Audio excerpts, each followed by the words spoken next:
qui n'est pas un stoïcisme seulement vert, mais qui peut être aussi heureux, puisque Ouais. le bonheur est une des finalités du philosophe stoïcien. Alors il l'a défini peut-être d'une manière qui n'est pas celle à laquelle on pense spontanément, mais vous Ouais. allez nous la présenter. Effectivement, la finalité du stoïcisme, c'est le bonheur, mais au sens antique du terme. Là, je reviens encore au terme antique qui est eudaimonia. Le bonheur se caractérise pour les stoïciens par l'absence de trouble, euh, qu'on nomme aussi en grec ataraxia ou apatheia, c'est-à-dire une égalité d'âme. Là, un terme latin, equanimitas, c'est l'égalité d'âme, qui permet aux sages de conserver calme et sérénité en toutes circonstances, de porter un jugement correct sur la valeur des choses et de choisir en toutes circonstances l'action la plus appropriée.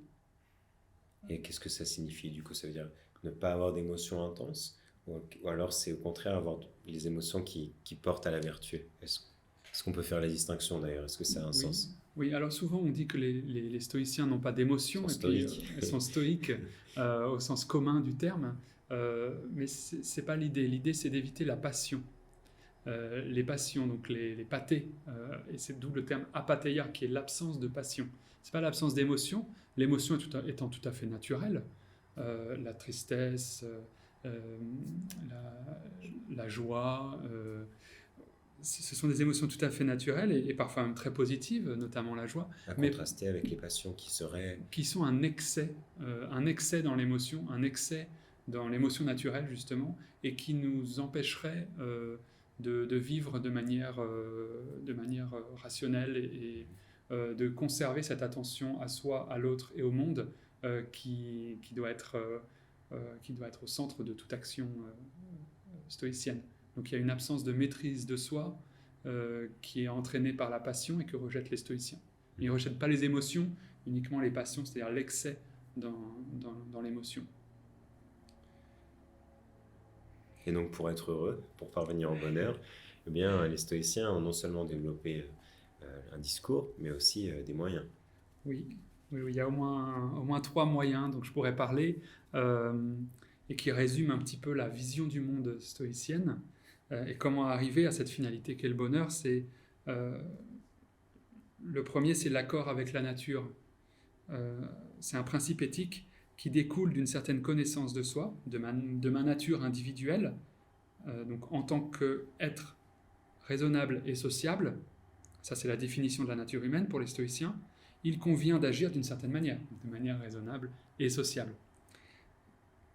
Mais cet accord avec la nature, il découle aussi d'une certaine compréhension du monde, de la nature avec un grand N cette fois, pas ma nature, mais la nature, c'est-à-dire du cosmos, de l'univers, qui est conçu par les stoïciens comme un ordre rationnel.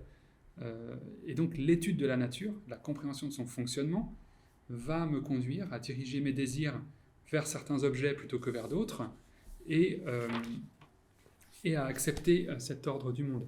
Et là, on retrouve justement Descartes, une des maximes de Descartes. Donc, il faut mieux changer, une des morales provisoires de Descartes, il vaut mieux changer mes désirs plutôt que l'ordre du monde. Là, on a une résurgence d'une idée forte stoïcienne chez Descartes, par exemple. Et puis, donc, il y a ma nature, connaissance de soi, de ma nature humaine, raisonnable et sociale, connaissance de la nature, de la physique, de la manière dont le monde est agencé, et puis une prise de conscience de la relation entre ces deux choses, c'est-à-dire de ma place en tant qu'individu dans l'univers, en tant que partie d'un tout plus grand, et prise de conscience qui va me conduire à agir de manière conforme à la nature.